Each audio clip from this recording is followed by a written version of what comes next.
جوان کو لے کر آئے، میرے سامنے بٹھا دیا. انہوں نے کہنے لگے کہ اس کے گردے میں پتھری ہے، گردے میں درد ہے، دوائیاں کھا لی ہے، انجیکشن لگا لیے ہیں. تو میں ایک ہی بات عرض کیا کرتا ہوں ہر جگہ، جب بھی کوئی مریض آتا ہے یا کوئی نہ ماننے والا بھی آتا ہے تو کہتا ہے کہ کچھ دکھائیں کیا ہے آپ کے پاس، تو میں عرض کرتا ہوں کہ اپنے دامن میں درودوں کے سوا کچھ بھی نہیں. لیکن محشر میں یہی حسن عمل جائیں گے. اپنے گھر روز درودوں کی سجاؤ محفل، دیکھتے ہی دیکھتے حالات بدل جائیں گے. وہ نوجوان جس کو پتھری تھی میرے سامنے انہوں نے بٹھایا. یہ چند باتیں اس کے کان میں نے ڈالی کہ اگر درود و سلام پڑھنا شروع کر دے تو بغیر دعاؤں کے رب کی رحمت برسے گی ساری زندگی کے لیے. نہ پتھری نہ پتھر قریب آئیں گے. اس کے دل کی تسلی کے لیے میں نے بھی صلی اللہ علیہ محمد صلی اللہ علیہ وسلم پڑھ کر اس پر پھونکنا شروع کر دیا.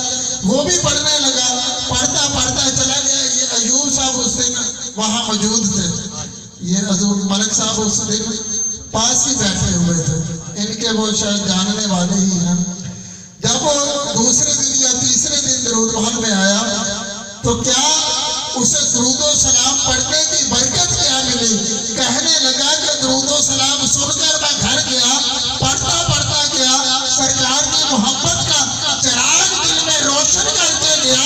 تو درود و سلام پڑھنے کی برکت سے آقا کریم کے نام کا صدقہ رب کائنات میں جو دواؤں سے پتھری نہ گئی تھی، جو درد نہ گئی تھی، جو مرد نہ گیا تھا، وہ 2 گھنٹے بعد بغیر دواؤں کے، بغیر کیپسول کے، بغیر کسی انجیکشن کے، بغیر کسی آپریشن کے کہنے لگا کہ 2 گھنٹے بعد وہ پتھری جسم سے خارج ہو گئی.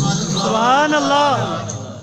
یہ آقا علیہ السلام کے نام مبارک کا صدقہ ہے کہ جو پریشان بے حال آقا علیہ السلام کا نام لے کر حضور کی ذات پر درود و سلام پڑھ کر رب کی رحمت طلب کرتا ہے. رب کائنات اسی وقت اپنی رحمتوں برکتوں کا اس کے وجود پر، اس کے گھر پر رحمتوں کا نزول فرما دیتا ہے. اور جس گھر میں رب کی رحمتیں برستی ہیں وہاں نہ پریشانی رہتی ہے، نہ بے روزگاری رہتی ہے، نہ تنگ دستی رہتی ہے،